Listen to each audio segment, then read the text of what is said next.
सभी साथियों को नमस्कार। इस वक्त एक और बड़ा हैरान करने वाला ताजा मामला सामने आ रहा है।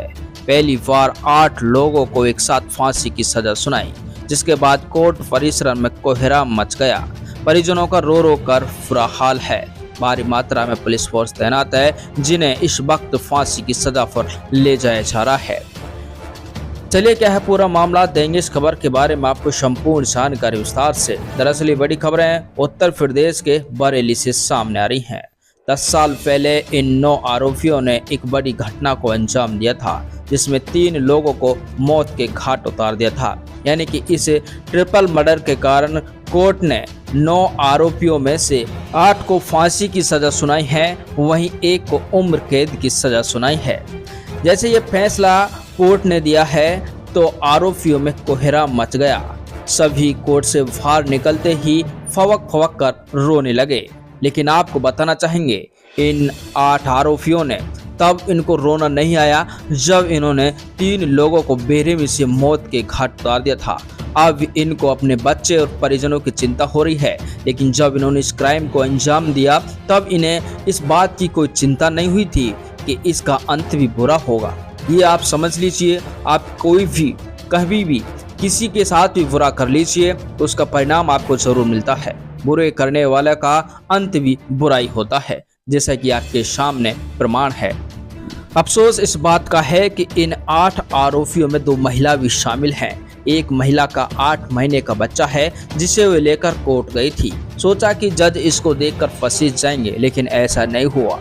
कोर्ट ने केवल और केवल उन ट्रिपल मर्डर, उन 3 लोगों की जान के बारे में ही सोचा, जिन्होंने इनको बेरहमी से मौत के घाट उतार दिया था। ऐसे में कोर्ट ने सभी 8 आरोपियों को फांसी की सजा सुनाई है। ये सजा सुनते ही आरोपियों में कोहराम मच जाता है। कोर्ट रूम से अपना चेहरा ढककर रोते हुए बाहर निकलते हैं और मीडिया जब उनसे प्रश्न पूछती है तो वो बोलने से बचते हैं। वो कहते हैं कि उन्हें उम्र कैद हो जाती, फांसी का अंदाजा नहीं था। उनके छोटे छोटे बच्चे हैं, अब उनका क्या होगा। लेकिन दोस्तों, जब इन्होंने इस घटना को, इस क्राइम को अंजाम दिया था, तब उन्हें उनके छोटे छोटे बच्चों की याद नहीं आई थी, जैसा कि अब आ रही है। लेकिन जैसा कि आपको पूर्व में बताया था कि बुरे काम का अंत भी बुराई होता है। चलिए आगे हम आपको बताना चाहेंगे, इन 8 आरोपियों ने मिलकर कौन सी बड़ी घटना को अंजाम दिया था। आज से 10 साल पूर्व 23 अप्रैल 2014 को उत्तर प्रदेश के बरेली में ट्रिपल मर्डर की वो कहानी, वो दहशत का समाचार पूरे प्रदेश को हैरान करने वाला था। एडीजीसी दिगंबर पटेल के अनुसार रविकांत मिश्रा ने थाना बारादरी में FIR दर्ज कराई और उन्होंने बताया कि वे सुरेश शर्मा नगर का रहने वाला है। वो आयकर विभाग पीलीभीत में इंस्पेक्टर के पद पर कार्यरत है। 21 अप्रैल 2014 को सुबह 9 बजे वो पीलीभीत गए थे। पीलीभीत से कुशल पहुंचने के बाद उसने अपने परिजनों से संपर्क किया, लेकिन परिजनों से कोई संपर्क नहीं हुआ था। सभी के फोन स्विच ऑफ आ रहे थे।